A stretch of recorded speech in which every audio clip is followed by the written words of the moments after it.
Orient bell tiles studio से आप देख रहे हैं एबीपी न्यूज। नमस्कार, मैं हूं संदीप चौधरी। आज सीधा सवाल में हम बात करेंगे वादों की, चुनावी वादे की, आम आदमी की, किसान की, कर्ज माफी की, मेहनत की माकूल कीमत की। और ये बात क्यों? क्योंकि महाराष्ट्र में जो किसान हैं वो आंदोलित हैं, यलगार यात्रा पर निकल गए हैं। अमरावती से यात्रा शुरू हुई, नागपुर जाना है, नागपुर के बाहर हजारों की तादाद में, बल्कि दावा किया जा रहा है 1.5 लाख किसान हैं और 1 लाख और जुड़ने वाले हैं। वो आंदोलित हैं। आंदोलित किस लिए? वो एक छोटा सा वादा किया था चुनाव से पहले सरकार ने, हमारी सरकार फिर से बना दो तो आपकी कर्ज माफी कर देंगे। साथ ही कहा था जो एमएसपी है, न्यूनतम समर्थन मूल्य, मेहनत की माकूल कीमत मिलती नहीं है, पर महाराष्ट्र में कहा गया कि उससे भी 20% ऊपर दाम देना संभव है और हम आपको देंगे। और साथ ही साथ प्रधानमंत्री फसल बीमा योजना, भाई कुछ नुकसान हो जाए किसानों का, बारिश हो जाए, ओले पड़ जाएं, सूखा आ जाए, तो किसान का तो सत्यानाश हो जाता है। तो सरकार किसान से बोली, 2023 में एकनाथ शिंदे की सरकार थी, 1 रुपया बस देना है आपको फसल बीमा के लिए, बाकी हम देंगे। सरकार ने झोली भर भर, किसान ने झोली भर भर कर सरकार को वोट दिए, महायुति को वोट दिए। वो आंकड़ा भी आपको बताऊंगा। और फिर से अब सरकार बन गई तो 5,000 करोड़ रुपए बचाने थे फसल बीमा योजना में, अब किसानों को पैसे देने होंगे। सरकार जो देती थी वो पीछे हट गए। और यह बात महाराष्ट्र तक महदूद नहीं है, ये बिहार में भी वादों की बौछार की जा रही है। इनमें से पूरे कितने होंगे और कितने होते हैं? 2-2 करोड़ रोजगार भी देने थे हर साल, किसानों की आय दोगुनी भी होनी थी, ये केंद्र सरकार के वादे थे। ये पूरे हो गए क्या? यह वादा किया, सब्ज बाग दिखाए, मुंगेरी लाल के हसीन सपने दिखाए, वोटर बेचारा क्या करे, फिर रहा है मारा मारा, थोड़ा बहुत वादों का सहारा ले लेता है और सहारा के बाद उसे बेसहारा कर दिया जाता है। यह शगल हो गया है क्या राजनीति का? और यह शब्द मैं कई बार इस्तेमाल कर चुका हूं। हमें जनता जनार्दन जो कहा जाता है, वोटर को भिक्षु बनाकर छोड़ दिया है क्या? और पैसा हमारा ही है, घूम फिर कर हमसे ही वो लिया जाता है, राजस्व अर्जित होता है और हमें ऐसे दिया जाता है कि मानो एहसान किया जा रहा हो। और आपको जब आंकड़ा बताऊंगा कि कितने किसान रोज आत्महत्या कर रहे हैं महाराष्ट्र में, 9 दिन का आंकड़ा है, हर रोज 9 किसान आत्महत्या कर रहे हैं। और किस इलाके में? विदर्भ में, जहां से मुख्यमंत्री देवेंद्र फडणवीस आते हैं, जहां से केंद्र सरकार के कद्दावर मंत्री नितिन गडकरी आते हैं और जहां पर राष्ट्रीय स्वयंसेवक संघ जो प्रेरणा स्रोत है बीजेपी की, उनके हेडक्वार्टर्स हैं, दिए तले अंधेरा हो रहा है। आपकी राय क्या है? आपके सुझाव और आपके सवाल, जो अब सीधा सवाल के अहम हिस्सा बन चुके हैं। सत्ता पक्ष और विपक्ष, वादों की भरमार हो जाती है, जैसे बिहार में हो रही है। चुनाव से ठीक पहले सब कुछ देने को तैयार हो जाते हैं और चुनाव के बाद क्या मिलता है? ठेंगा। उससे फिर क्या होता है? एक आंदोलन की शुरुआत, सरकार की तरफ से, व्यवस्था की तरफ से, फिर उस आंदोलन को बदनाम करने, उसे दबाने, उसे खत्म करने, उसे कुचलने, उसे देशद्रोही साबित करने की तमाम कोशिशें शुरू हो जाती हैं। और मीडिया भी साथ में कदम ताल करता है, मीडिया का एक बड़ा हिस्सा। यह मैं क्यों कह रहा हूं? आज आपको मेन स्ट्रीम मीडिया में यह खबर ही नहीं खबर तो दिखेगी, कोई चर्चा होती नहीं दिखेगी कि महाराष्ट्र में 1.5 लाख किसान 1.5 लाख, आप तस्वीरें देखिएगा। वो यलगार यात्रा पर निकल पड़े हैं, अमरावती से वो नागपुर कूच कर रहे हैं। 1 लाख किसान और जुड़ने का दावा किया जा रहा है। और क्यों कर रहे हैं किसान ऐसा? क्या मजबूरी है? वो कह रहे हैं वादा तेरा वादा, सरकार से कह रहे हैं वादे पे तेरे मारा गया, मैं तो किसान हूं सीधा सादा, वादा पूरा कर दो। वादा क्या था? कि जी किसान की कर्ज माफी कर देंगे। महाराष्ट्र में सबसे ज्यादा आत्महत्याएं करता है किसान, और महाराष्ट्र में भी खास विदर्भ में, और नागपुर विदर्भ का मुख्यालय है, वहां पर इस साल जनवरी से मार्च का ही आंकड़ा, सिर्फ 3 महीने में 767 किसानों ने आत्महत्या कर ली। प्रतिदिन 9 किसान। नेशनल मीडिया में उफ तक नहीं होती, ये कभी हेडलाइन नहीं बनती। वो कह रहे हैं आपने तो कहा था कि भाई हम कर्ज माफी कर देंगे, तो करिए। कितना कर्ज है यह भी जरूरी हो जाता है बताना। 2,63,203 करोड़, पूरा तो होता नहीं है लाख रुपए तक का कर्ज, या 2 लाख तक का होता है। 2019 में 1,40,413 करोड़ था यह कर्ज। तब घोषणा की गई थी पहली कि हम कर्ज माफी करेंगे। 6वां साल है, कोई कर्ज माफी नहीं हुई। और आप कहेंगे अरे भाई ऐसे कैसे कर्ज माफी कर दें, क्या भट्टा बिठा दोगे? 8 लाख करोड़ से ऊपर का कर्जा है महाराष्ट्र सरकार पर, बैठ जाएगी। अच्छा, 225 लाख करोड़ रुपए का कर्ज है केंद्र सरकार पर। 58 लाख करोड़ था 2014 में,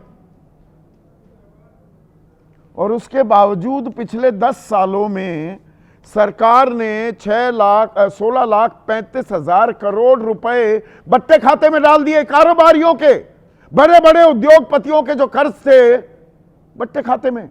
कोई बात नहीं, आप जाइए, आप ही देश को इंडिया शाइनिंग करेंगे। किसान तो देश का भट्टा बिठाते हैं। 16.5 लाख करोड़ रुपए बट्टे खाते में जा सकते हैं। 1 लाख करोड़ रुपए का किसानों को किया गया वादा नहीं निभाया जाता। और इसमें किसान सम्मान निधि दी जाती है, सरकार ताल ठोकती है, और सही बात है दी जाती है 6,000 रुपए। इसमें महाराष्ट्र में 6,000 और जोड़े गए थे, और वादा किया गया चुनाव से पहले 15,000 कर देंगे। इसे नहीं किया। जैसे लाडकी बहन योजना 1,500 रुपए दिए जा रहे थे, महाराष्ट्र में कहा गया 2,100 रुपए देंगे। महिलाओं ने बढ़ चढ़कर वोट दिया महायुति को, ना तो वो 2,100 रुपए किया गया, और जिन लोगों को लाडकी योजना के तहत 1,500 रुपए मिल रहे थे उसमें 10,000 करोड़ रुपए कम कर दिए गए बजट में, कि गलत आदमियों के नाम है लिस्ट में। तरमीम होने लगी। और इसमें एक और खेला है, प्रधानमंत्री फसल बीमा योजना।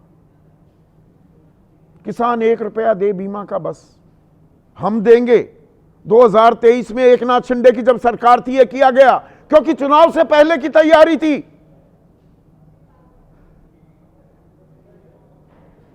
अब वो सारा हटा दिया गया। 5,000 करोड़ रुपए बच गए। भारी भरकम रकम सरकार की बच गई। किसान भरेगा। ये बात और है कि पिछले साल 76,31,000 किसान वो फसल बीमा योजना में शामिल थे, इस योजना का हिस्सा थे, और ये घटकर 39,15,000 हो गया। 39,15,000, 76 लाख से घटकर अंदाजा लगा लीजिए। किसान कह रहा है हमें कुछ फायदा ही नहीं, ये तो बट्टा बैठ जाता है हमारा, जितने का प्रीमियम भरते हैं उतने का तो हमें भुगतान नहीं मिलता। वहां बच्चू कडू सरकार में ही दर्जा प्राप्त मंत्री थे, वो इस आंदोलन की अगुवाई कर रहे हैं। अभी कुछ देर पहले बॉम्बे हाई कोर्ट का आदेश आया, हटाओ इसे, इस आंदोलन को, जाम लग रहा है यहां पर, लोगों को दिक्कत हो रही है। हैदराबाद, जबलपुर, रायपुर जाने वाली सड़कों पर हजारों वाहन रुक गए हैं। तो किसान अपनी दिक्कतों को लेकर किसके पास जाएगा?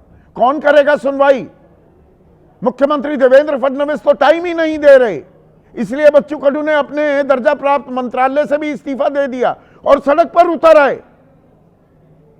और इसमें गड़बड़ झाला कैसे होता है, थोड़ी उसकी वानगी भी आपको मैं बता देता हूं। कर्ज माफी को लेकर पिछले साल दिसंबर में देवेंद्र फडणवीस मुख्यमंत्री बन गए। जून में, इसी साल जून में एक कमेटी बनाई गई, लेकिन 29 अक्टूबर को, आज के दिन, मुख्यमंत्री फडणवीस ने तुरंत कर्ज माफी से इनकार कर दिया है कि नहीं कर सकते, बहुत किसानों को नुकसान हुआ है, फसलों का नुकसान हुआ है, पहले उसकी भरपाई करेंगे, कर्ज माफी नहीं कर पाएंगे। इसी तरह से एमएसपी को लेकर एक कमेटी बना दी। कमेटी ने कहा 20% ऊपर तक दाम दिए जा सकते हैं किसानों को। रिपोर्ट की मंजूरी का इंतजार चल रहा है, शुभ मुहूर्त ढूंढी जा रही है, जैसे हर जगह ढूंढी जाती है। लाडली बहन योजना में पैसे रोके जा रहे हैं, काटे जा रहे हैं मध्य प्रदेश में, वहां बीजेपी की सरकार। कर्नाटक में कांग्रेस की सरकार, गृह लक्ष्मी योजना एक बड़ा जीत की वजह थी, उसमें पैसा कम किया जा रहा है। डीके शिव कुमार कह रहे हैं कि नहीं नहीं, लोगों से कह रहे हैं इससे जो आपको फायदा दिया जा रहा है आप खुद ही स्वतः इससे पीछे हट जाइए। 1000 रुपए महिलाओं को पंजाब में देने थे, सरकार बनी थी 2022 में आम आदमी पार्टी की, शुरू भी नहीं हुआ है। तो ऐसे आम आदमी को कब तक बेवकूफ बनाता रहेगा हमारा ये राजनीतिक सिस्टम? इसी पर आज हम चर्चा करने वाले हैं। ऐसे में आज का सीधा सवाल, किसानों की अलगार, कर्ज माफ करो सरकार, और वोटर बेचारा वादों का मारा। कर दीजिए, हर घर में सरकारी नौकरी दे देंगे, 2.5 करोड़ घरों में। बिहार में तेजस्वी कह रहे हैं, नीतीश कुमार कह रहे हैं 10,000 रुपए दे रहा हूं, स्वावलंबी बना रहे हैं। अब याद आया, महिलाओं को स्वावलंबी बनाया जा रहा है।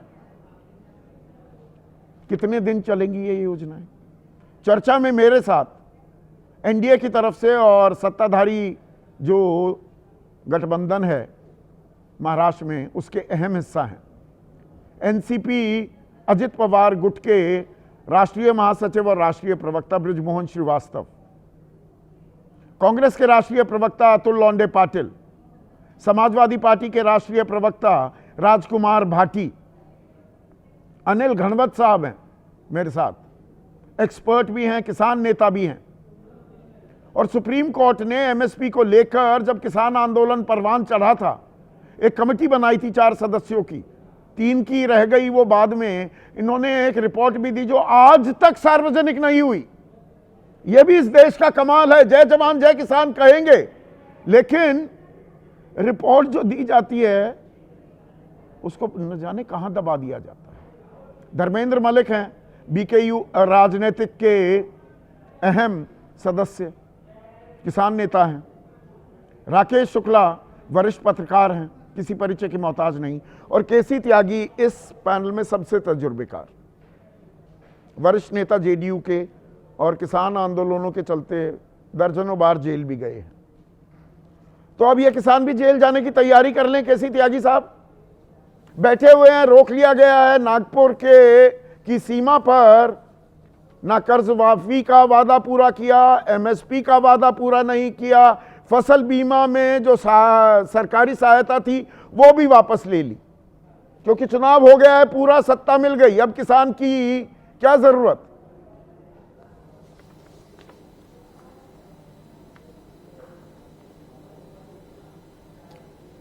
संदीप जी, मैंने राज्यसभा में एक सवाल पूछा था कि किसान की आत्महत्याओं के क्या कारण हैं, और अभी ताज़ा जो रिपोर्ट आई है उसमें मुझे प्रसन्नता है कि कम से कम वो 2 कारण इसमें से डिलीट कर दिए। अब जो आए हैं, एक तो कर्ज बोझ है, फसल नुकसान, मौसम बेमौसम बारिश, कीट ओला आदि, किसानी आय का अस्थिर होना, कीमतें गिरना, सामाजिक मानसिक दबाव और वसूली दबाव। और मुझको जवाब दिया गया था कि प्रेम प्रसंगों में किसान का असफल होना और किसानों में बढ़ती हुई नपुंसकता, ऑन रिकॉर्ड है पेपर। बिल्कुल है। तो इतना क्रूर मजाक हमारे वर्गों के साथ होता हो, उसको देख करके भी तकलीफ होती है, जबकि भारत कृषि प्रधान देश है। और जो दूसरे आपने पढ़े हैं आंकड़े, ये संबल देना किसानों को, उसमें तो नहीं, ये नहीं, लिखा आधी है बात कि रह जाएगी। केसी त्यागी साहब, आपने बहुत कड़वी हकीकत बयां की साफ गोई से, उसके लिए तो शुक्रिया। पर ये किसानों को संबल कौन देने की जिम्मेदारी किसकी है? 11 साल से ये सरकार किसकी है केंद्र में, जिसके आप अहम हिस्सा हैं? ये तो वही है, और डबल इंजन सरकार है महाराष्ट्र में।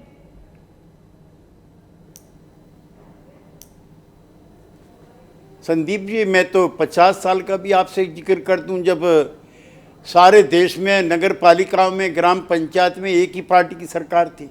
ये कोई 11 साल का संकट नहीं है। मैं माफ़ी चाहता हूं आपसे, कोई उलझना नहीं चाहता।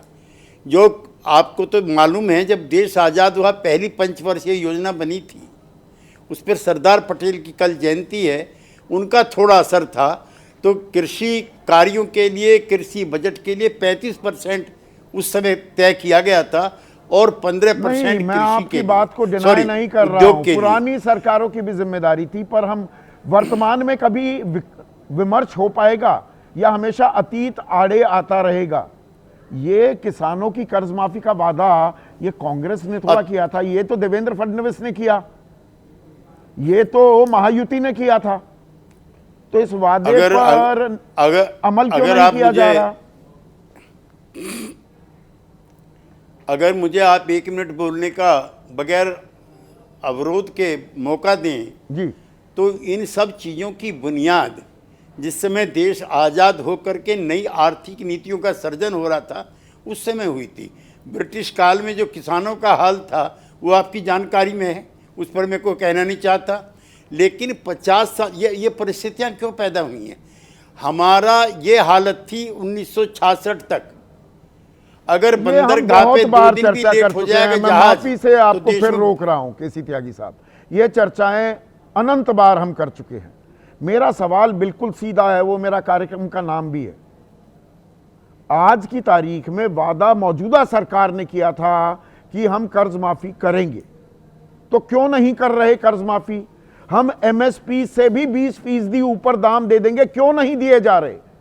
क्यों किसान को सड़कों पर उतरने पर मजबूर किया जा रहा है? नहीं, अगर आपका 11 साल का ही कष्ट है तो भाई फिर मैं आपसे डिसएग्री भी करता हूं। नहीं, मैं कष्ट 11 साल, आप इतने तजुर्बेकार हैं केसी त्यागी साहब। मैं वादे की बात कर रहा हूं, वादा किया है तो निभाएंगे कि नहीं निभाएंगे? वो वादा क्यों नहीं निभाया जा रहा? निभाना चाहिए, हाँ, निभाना चाहिए, निभाना चाहिए, निभाना चाहिए। लेकिन समस्या 11 साल की नहीं, समस्या तो कई सौ साल की है। आप डिबेट कीजिए ना उस पर, क्यों किसान की हालत ऐसी होगी, क्यों मुल्क के मालिक की हालत ऐसी होगी, होनी चाहिए बहस। क्या 50 साल में क्या किया? एमएसपी मिली? 66 से पहले तो एमएसपी का जिक्र भी नहीं था। किसानों की कर्जे माफी को लेकर चरण सिंह से लेकर के देवीलाल तक धरनों पे बैठे, हम उनके साथ रहे, ऐसा नहीं है। किसान नेता अपना फर्ज निभाते रहे और सरकारों पर जू नहीं रहेंगी। तो और ये 11 साल में मौजूदा सरकार पर जू क्यों नहीं रेंग रही केसी त्यागी साहब? 2011 में working group on consumer affairs के जब चेयरमैन थे प्रधानमंत्री मोदी तब तत्कालीन गुजरात के मुख्यमंत्री थे, मौजूदा ये भी मैं कई बार सुन प्रधानमंत्री चुका हूं। मनमोहन सिंह को चिट्ठी लिखी ना कि एमएसपी को कानूनी जामा पहनाओ, तो क्यों नहीं पहना रहे? मैं आपके चैनल पे एक फार्मर पीजेंट एक्टिविस्ट के रूप में उपस्थित हूँ। एनडीए और सरकार के द्वारा जो किए जा रहे कार्य हैं उसके प्रति मेरी कोई उत्तरदायित्व नहीं है। मैं किसानों की तमाम तकलीफ़ों के साथ हूँ और ये संकट 11 साल का नहीं, ये 75 साल का भी नहीं, ये कई सौ साल का है। जब इंडिया कॉलोनियल रूल के अंदर था उस समय किसी किसान के पास तो जो खेड़ा का आंदोलन है वो तो फ्रीडम मूवमेंट में हुआ और चंपारण का आंदोलन फ्रीडम मूवमेंट में हुआ, तो ये 11 साल की समस्या कैसे तो आंदोलन का कोई नतीजा क्यों नहीं निकलता? हाँ। केसी त्यागी साहब, आज की तारीख में पहले तो कुछ नतीजे निकलते भी थे, अब यहाँ पर किसान को देशद्रोही, विकास विरोधी, अब जो ये आंदोलन पर बैठे किसान, उनके दर्द की था कोई लेने की बात नहीं कर रहा। बॉम्बे हाईकोर्ट ने भी आदेश दे दिया इनको हटाओ यहां से, क्योंकि हैदराबाद, जबलपुर, रायपुर जाने वाली सड़कों पर लोगों को कष्ट हो रहा है। भाई लोगों को भी कष्ट नहीं होना चाहिए, किसानों का कष्ट दूर कौन करेगा? केसी त्यागी साहब, मैं संदीप जी आपकी बात में और इजाफा करना चाहता हूं। मराठवाड़ा का जो कमिश्नर रिटायर हुआ है अपने पद से, वो लिख करके देके गया है कि मराठवाड़ा में 1 लाख किसान आत्महत्या करने की इच्छा रखते हैं। आपने ठीक कहा, 9 किसान रोज आत्महत्या करें।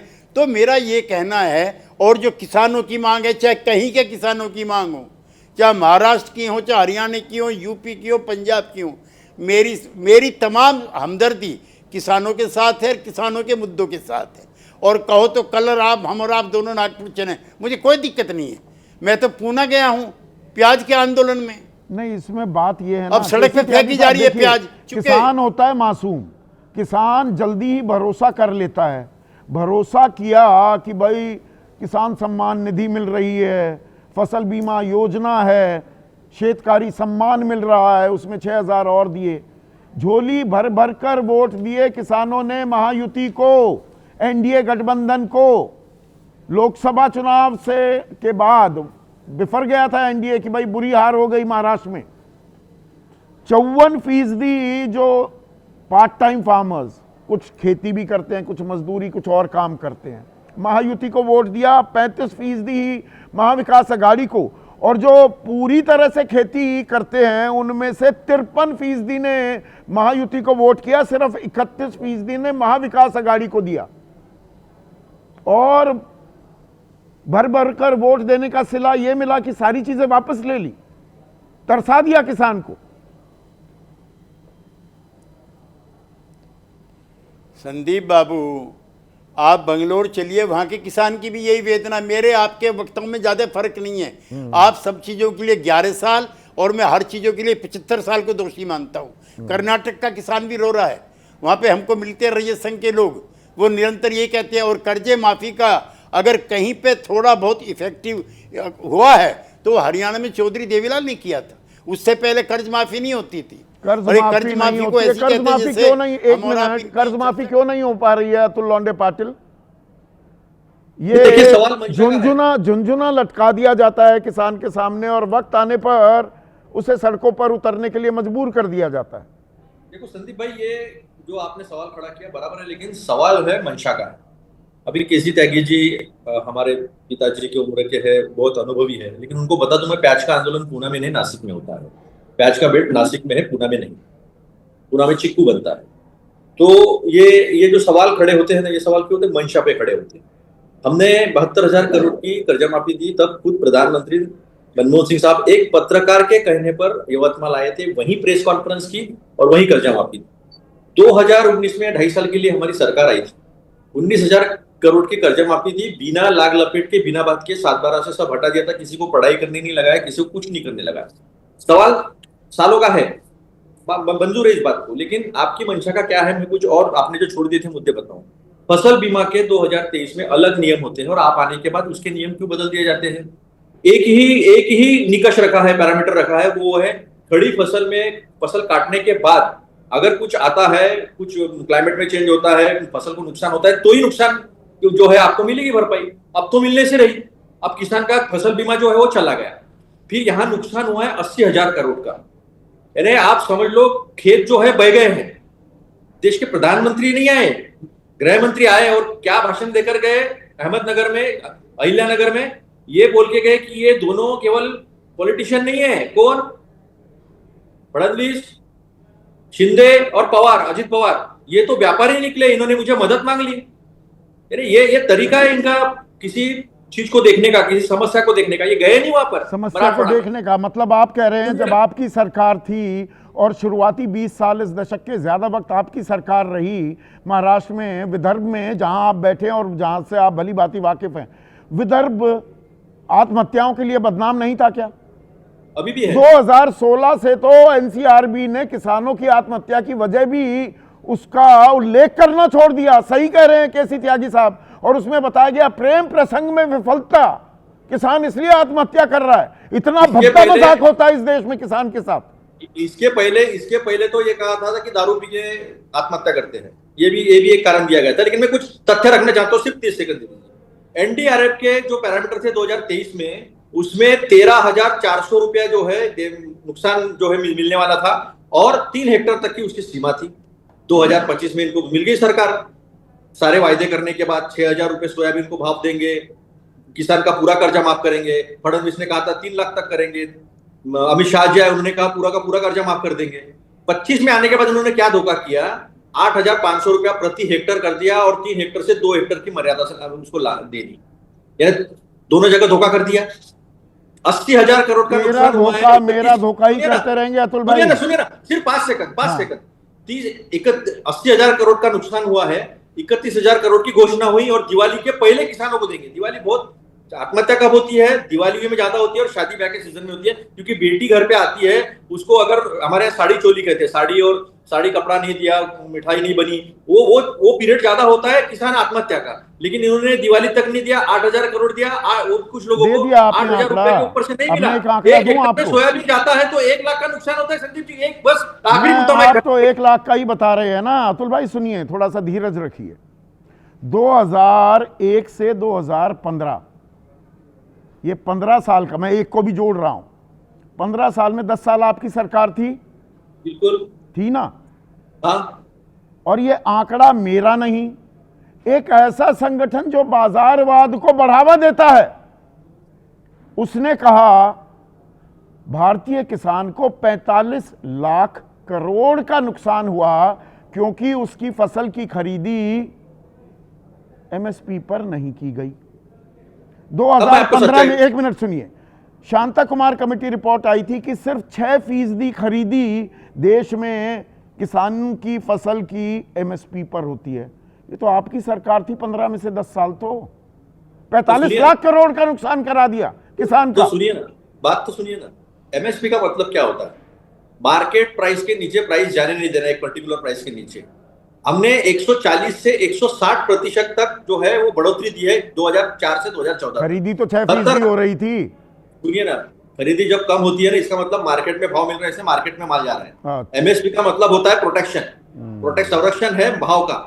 तो जब हमारे वक्त भाव दे रहे थे तो महंगाई जो है ना डायन करके नाच रही थी प्याज गले में डालकर। जब किसान को पैसा मिल रहा था, दूध के पैसे कितने बड़े देख लो, प्याज के कितने बड़े देख लो, सोयाबीन को कितने बड़े देख लो, कपास को कितने बड़े 2004 से 2014 तक देख लो, 140 से 160% तक हमने आपने वही खेल हो जाता है, तेरा आंकड़ा मेरा आंकड़ा। अब मैंने कहा 1 मिनट अतुल भाई, अनिल गणवत को लाइए स्क्रीन पर। अनिल गणवत जी, आप एक्सपर्ट भी हैं, खुद किसान नेता भी हैं, थोड़ा सा समझाइए मुझे, ये तेरा वादा मेरा वादा, तेरा आंकड़ा मेरा आंकड़ा, जय जवान जय किसान। जय किसान तो हो रही है, किसान की जय हो रही है, या किसान मजदूर बनता जा रहा है? सत्यानाश हो रहा है किसान का, सामने हो रहा है और किसी को कोई फिक्र नहीं है। सर, आपने जो इंट्रोडक्शन में कहा किसान को भिखारी बना के रखा है, ये बात बिल्कुल सही है। इसके 6,000 दो, उसके 2,000 दो, इसकी ये मदद दो, बिल्कुल भीख मांगने पे मजबूर किया है किसानों। और ये कर्ज माफी की मांग कोई ऐसा नहीं करती है, किसी भी पार्टी की सरकार हो हमने आपको आंकड़े बताए थे ओईसीडी के, जो इसका जिक्र आपने अभी किया का 45 लाख करोड़, पूरे देश का किसानों का कर्जा जब लगभग 10 लाख करोड़ तक है पूरे 50 साल का, और सिर्फ 2000 से 2016 तक 45 लाख करोड़ लूटे गए। वो हम मांग रहे हैं, हमारे पैसे सरकार की तरफ है, हमारा कर्जा है सरकार के ऊपर। नहीं गणवत साहब, इसमें एक और मैं आंकड़ा जोड़ना चाहूंगा आपकी इजाजत से। देवेंद्र शर्मा ने एक रिसर्च की थी, वो आते रहते हैं मेरे कार्यक्रम में। 1971 से 2015 ये 45 साल में एक प्रोफेसर की, एक टीचर की जो तनख्वाह थी वो 150 से 175 गुना बढ़ी, और किसान की आमदनी बिल्कुल 19 गुना सिर्फ। दुनिया 150 गुना अपना पैसा बढ़वा गई, किसान 19 गुना। और उसका इनपुट कॉस्ट का भी हिसाब करो ना। इनपुट कॉस्ट की कोई बात ही नहीं करता। एमएसपी बढ़ाई। नहीं, यहाँ पर तो ये दिल्ली में बैठे हुए और पत्रकार लोग भी सब ये माने बैठे हैं हर किसान बहुत बड़ा जमींदार है, वो मर्सिडीज में घूमता है, वो बोर्डिंग में अपने बच्चों को पढ़ाता है। कोई गांव में जाकर देखे, समझ में आएगा हो क्या रहा है वहां पर। ये इंडिया शाइनिंग से भी आगे एक दुनिया है, एक भारत है, वो असली भारत है। और ये जो कह रहे हैं कि ये सिर्फ मोदी जी के समय से नहीं, बिल्कुल पहले तो वीपी सिंह के समय पे हमने आंदोलन करके वो 10,000 की ये कर्ज मुक्ति लाई थी। 2007 दिसंबर 2007 को हमने रामेश्वरम के समंदर में हमारे कर्जे के पूरे कागजात डुबाए थे। समुद्र स्तुप्त्यंतम उसकी उस आंदोलन का नाम था, शरद जी के नेतृत्व में हुआ। तब 2008 में वादा करके और एक कमेटी बना के कि भाई ये किसान की कर्ज माफी लागू की जाए। आज की तारीख में देवेंद्र फडणवीस कहते हैं नहीं, वो फसलों का ज्यादा नुकसान हो गया, ज्यादा बरसात हुई है, पहले उसकी भरपाई करेंगे। 16.5 लाख करोड़ बट्टे खाते में डाल देंगे बड़े बड़े उद्योगपतियों के, उनको राहत दे देंगे। किसान को राहत देने में पेट में दर्द होने लगता है। किसानों को देने के लिए इनके पास पैसा नहीं है। अभी 60वां वेतन आयोग की चर्चा चल रही है, वो उसकी स्थापना होगी, और भी जिनको लाख 2-2, 3-3 लाख रुपया पगार है उनको और भी पगार बढ़ाया जाएगा, और उनका जो बैकलॉग है वो भी उनको 18 महीने का दिया जाएगा। तब पैसा कहां से आ जाता है? जब किसान को देना होता है तभी आपके पास पैसा नहीं है। 25 लाख करोड़ रुपया कर दिया ये इंडस्ट्री। अनिल गणवत साहब, सरकारों की क्या बात, पूरी व्यवस्था की बात क्यों ना करें? सुप्रीम कोर्ट ने एक कमेटी बनाई जिसके आप सदस्य थे, 4 सदस्य की थी, 3 की रह गई। मार्च में आपने रिपोर्ट भी सौंप दी थी, उसको तो 4 साल से ज्यादा हो गए ना, 4.5 साल। आ गई वो रिपोर्ट, उसका संज्ञान लिया गया, कोई विमर्श हुआ उसका? कुछ नहीं, उन्होंने तो वो पब्लिक भी नहीं की, मुझे करनी पड़ी कॉन्फ्रेंस लेके, मैंने उसको रिलीज किया, पब्लिक किया, और उसके ऊपर भी कोई संज्ञान नहीं लिया गया। अगर उसका संज्ञान लिया गया तो ये आज के आंदोलन होते ही नहीं। आज के आंदोलन उसमें मजबूर किया जाता है, और फिर आपको आतंकी, खालिस्तानी, देश विरोधी, बलात्कारी, न जाने किन किन संज्ञाओं से नवाजा जाता है। धर्मेंद्र मलिक जी। भाई साहब देखिए, भाई साहब मैं आपको बताऊं कि इस देश में सबसे ज़्यादा जो आत्महत्या है वो महाराष्ट्र में होती है, और महाराष्ट्र में भी वही क्षेत्र है जहाँ की आप चर्चा कर रहे हैं, अमरावती।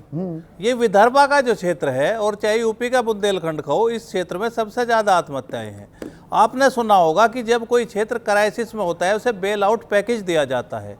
इस देश में इतनी आत्महत्या महाराष्ट्र में हो चुकी कि क्या कर्ज माफी तो छोड़िए, कर्ज माफी से भी आगे कृषि को बेल आउट पैकेज दिए जाने की आवश्यकता है। आज किसान सरवाइव नहीं कर पा रहा है। उसका कारण ये है कि इस बेल्ट में जैसे कपास है, कपास 8100 रुपये का दाम है और आज 6500 रुपये से ऊपर कहीं दाम नहीं है। धान 2400 रुपये का रेट है, 2379 रुपये का रेट है, आज जो है 1700 रुपये में बिक रहा है। मूंगफली का दाम नहीं मिल रहा, सोयाबीन का दाम नहीं मिल रहा।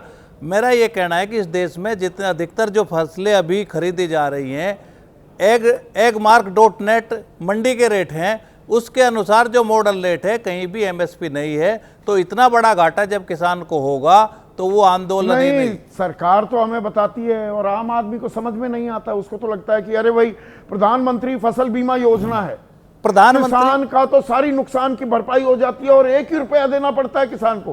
पहली बात तो वो हटा दिया, 5000 करोड़ रुपए बचा लिए। बहुत बढ़िया काम किया देवेंद्र फडणवीस ने। जी जी। किसान को मिलते भी हैं ये पैसे, या इस फसल बीमा में दरअसल बीमा कंपनियों की बल्ले बल्ले हो रही है? देखिए, इसकी एक सबसे बड़ी खामी क्या है, प्रधानमंत्री फसल बीमा का ग्राफ धीरे धीरे गिर रहा है।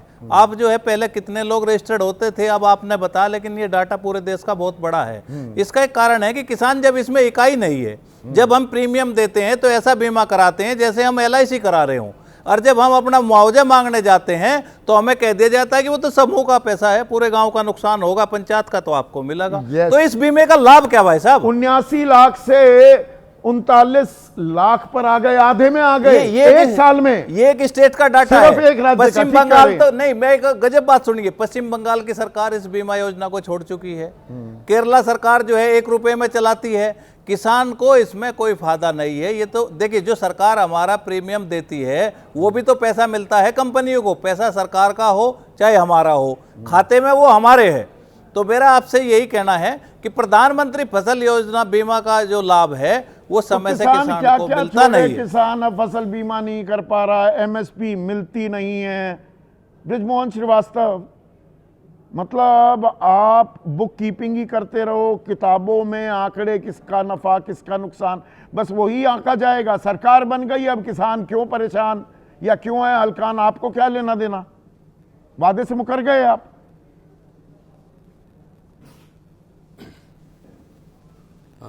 संदीप जी बिल्कुल नहीं, हम लोग किसी भी वायदे से मुकरे नहीं है।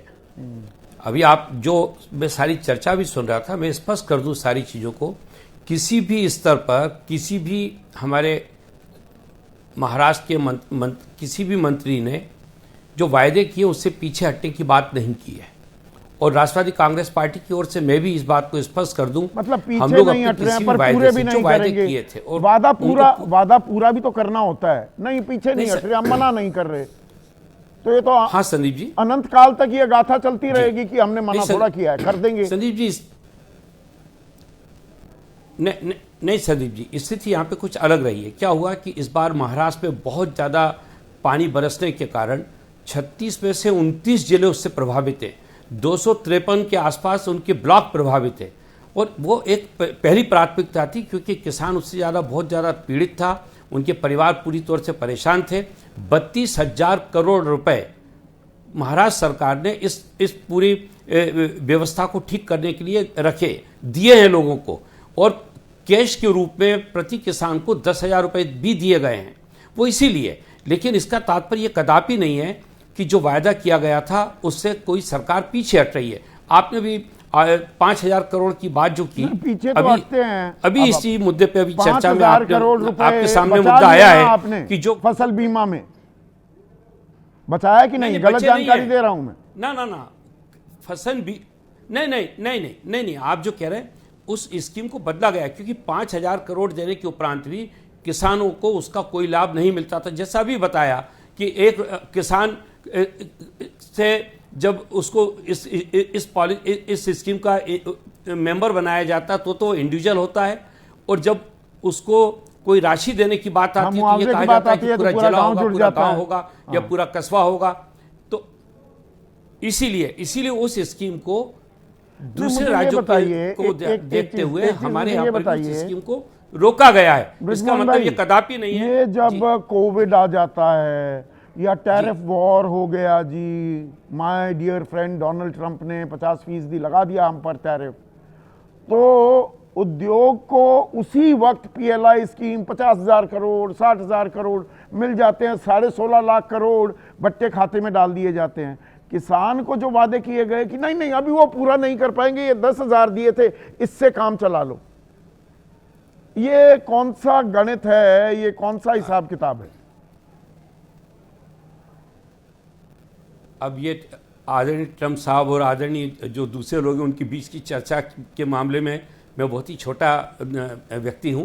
मैं खासतौर से आपसे ये बात कहना चाहता हूं कि महाराष्ट्र के किसानों ने जो ये कदम उठाया है, निश्चित रूप से वो पीड़ित है, और ये बात भी सच है। अभी एक और बड़ी खबर आ रही है, खबर ब्रेक कर रहे हैं हम ब्रजमोहन जी।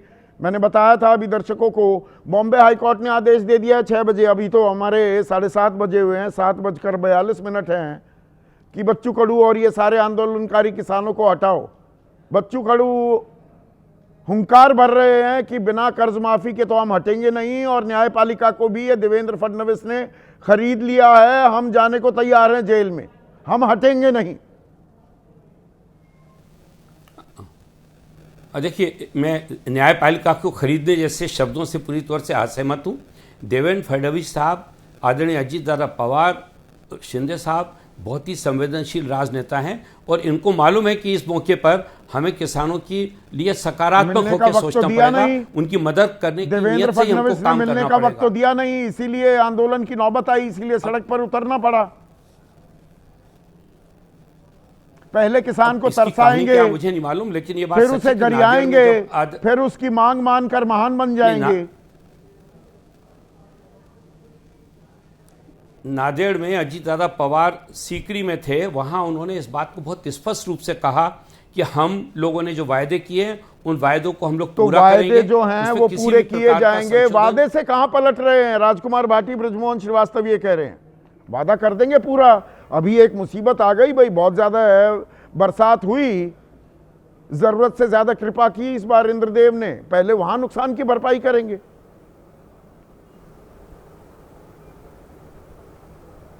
संदीप जी, एक तो मैं सबसे पहले तो आपका धन्यवाद करना चाहूँगा कि इस देश में कम से कम एक चैनल तो ऐसा है, एक एंकर तो ऐसा है जो किसानों की समस्याओं पर चर्चा कर रहा है। वरना हमारे मीडिया ने भी और हमारी संसद ने भी किसानों के मुद्दे पर चर्चा करना ही छोड़ दिया है। 2000 तक, सन 2000 तक किसान प्रमुख मुद्दा होता था राजनीति का, लेकिन आज किसान हाशिए पे है। और जो आदरणीय केसी त्यागी जी शुरू में कह रहे थे, मैं उनकी बात से काफ़ी हद तक सहमत होते हुए कि ये किसी एक सरकार की दी हुई समस्या नहीं है। सभी सरकारों ने किसान के प्रति नीतियां बनाने में भेदभावपूर्ण व्यवहार किया है। लेकिन जो वर्तमान सरकार है, वर्तमान सरकार तो शत्रुता का व्यवहार कर रही है, शत्रु जैसा कर रही है। वर्तमान सरकार के तो एजेंडे में कहीं किसान है ही नहीं। वर्तमान सरकार, आपने जब आंकड़े दिए, कितने भयावह आंकड़े हैं कि 9 किसान रोजाना आत्महत्या कर रहे हैं महाराष्ट्र में, और सरकार के कान पर जू तक नहीं चल रही। ऐसी सरकार को तो 2 चुल्लू पानी में डूब कर मर जाना चाहिए, जिसके शासन में 9 किसान रोजाना आत्महत्या कर रहे हों। सिर्फ एक ये राज्य का सरकार है ये चाहती आंकड़ा। ये है कि किसान बर्बाद हो जाएं, किसान खेती करना छोड़ दें, किसान खेती करना छोड़ दें, और ये उनकी जमीन को अपने उद्योगपति मित्रों को सौंप सके फ्री में, जैसा कि कई जगह दे दी है। मैं अभी संदीप चौधरी जी, मैं इस मुद्दे पे भी कहना चाहता हूं, किसी नेता ने कहा कि उसे खरीद लिया है कोर्ट को।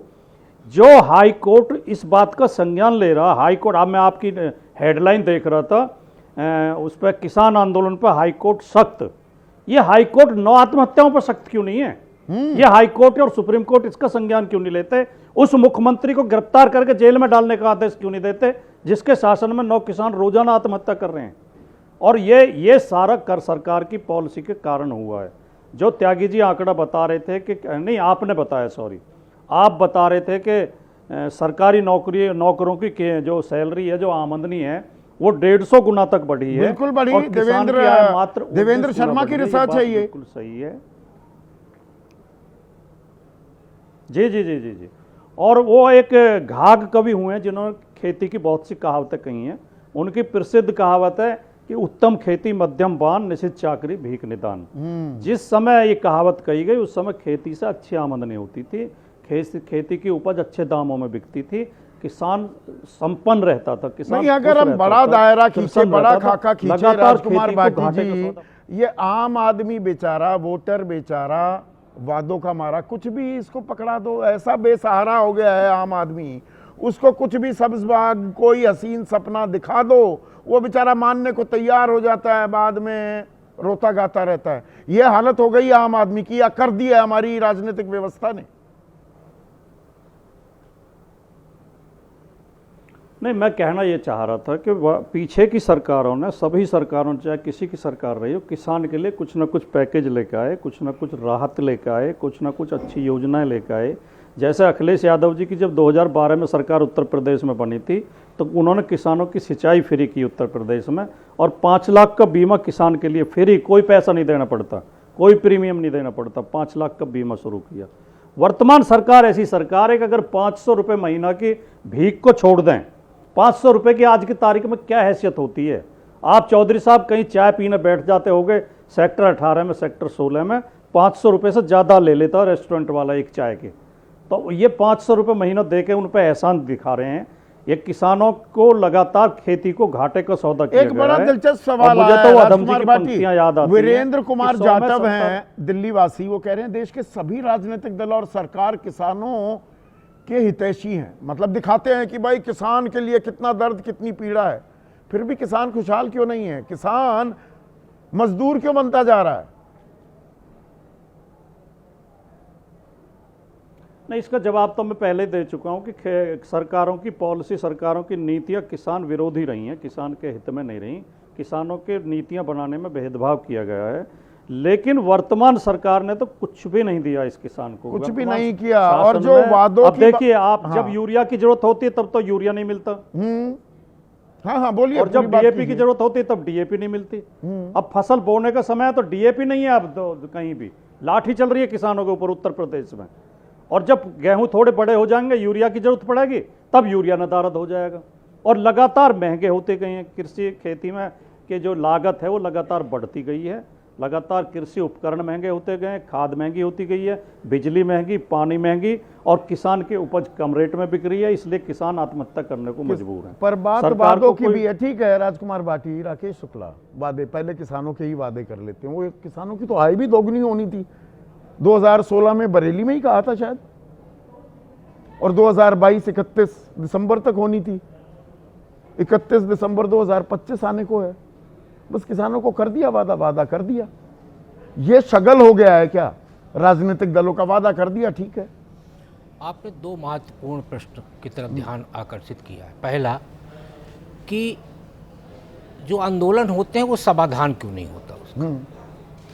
मेरे हिसाब से 19वीं शताब्दी में जब किसान आंदोलन हो रहे थे तो उसका नेतृत्व किसान करते थे। 20वीं शताब्दी में जो किसान आंदोलन हो रहे हैं उसका नेतृत्व राजनेता कर रहे हैं, और राजनेता कभी भी किसी भी आंदोलन को समाधान तक नहीं ले जाते। 20वीं में किसान नेता कर, हम तो 21वीं सदी में आ हम गए ना। 21वीं में, तो 20वीं 21वीं की ही मैं बात कर रहा हूँ। सने सने आप देखिए कि 19वीं शताब्दी में जब किसान उसका नेतृत्व करता था तो वो कहीं ना कहीं 2 कदम आगे और 2 कदम पीछे जाके उसका समाधान निकालता था कि किसानों का अहित नहीं होना चाहिए। और उस समय पर कभी भी आंदोलन हिंसक नहीं हुए। जो आंदोलन का जिक्र अभी नहीं, हिंसक किसान बनाते हैं कि मैं बात कर व्यवस्था रहा हूं- उसको उत्तेजित करती है, उसको नहीं, दोनों में अंतर मजबूर समझिए। करती है। अंतर समझिए। कीलें ठोकी गई थी ना सड़कों मैं पर। वही कह रहा हूं। हाँ। तब तो दोनों तरफ राजनेता थे ना, तो वहां पे दोनों तरफ जब राजनेता होंगे तो कौन फायदा ले पाएगा या किसको फायदे से रोकना है, ये प्रयास होता है। दूसरा, आपने जो बात किया कि फसल बीमा योजना और प्राकृतिक आपदा के मुआवजा, मैं आपको एक छोटा सा उदाहरण देता हूं। जिस तरीके से हम प्रोडक्ट खरीदने जाते हैं तो कंपनियां उसमें जो प्रलोभन करने वाली बातें होती बड़े मोटे शब्दों में लिखी होती हैं, लेकिन उसके नियम और शर्तें पढ़िए जिसमें ग्राहक को बाद में वो क्लेम ना कर सके, बहुत छोटे शब्दों में लिखा होता है। आपको पता है प्राकृतिक आपदा के समय जो मुआवजा का निर्धारण किया जाता है उसमें ये होता है कि आपके 1 एकड़ जमीन पे यदि ओला गिरा होगा तो मुआवजा मिलेगा, लेकिन 1 एकड़ से कम जमीन पे ओला गिरा होगा तो मुआवजा नहीं मिलेगा।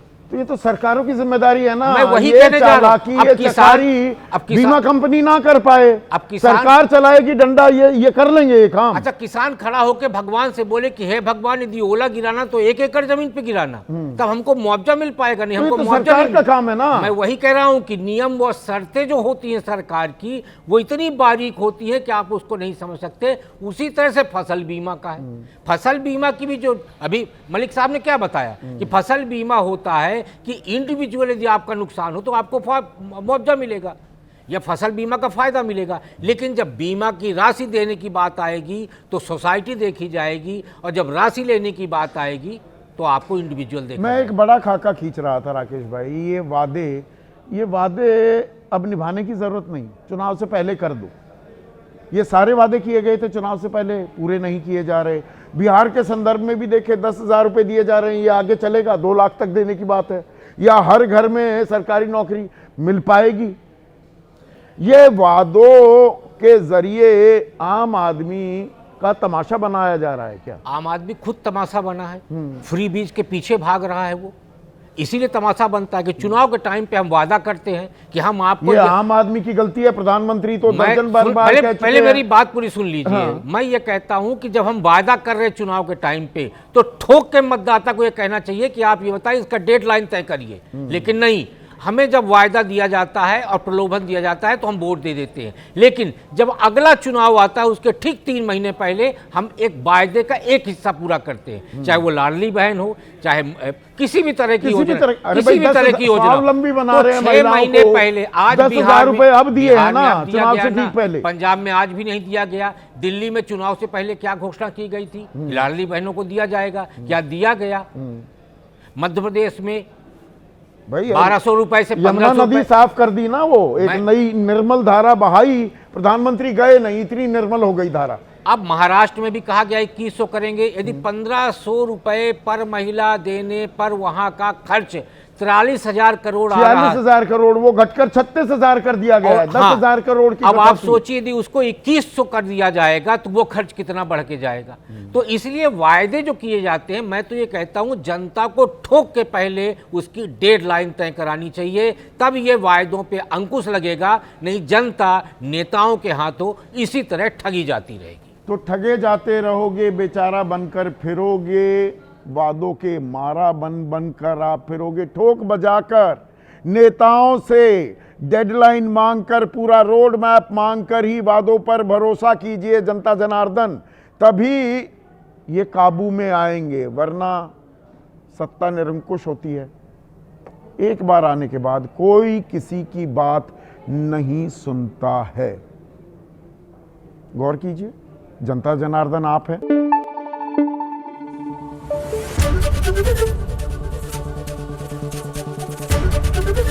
एबीपी न्यूज आपको रखे आगे।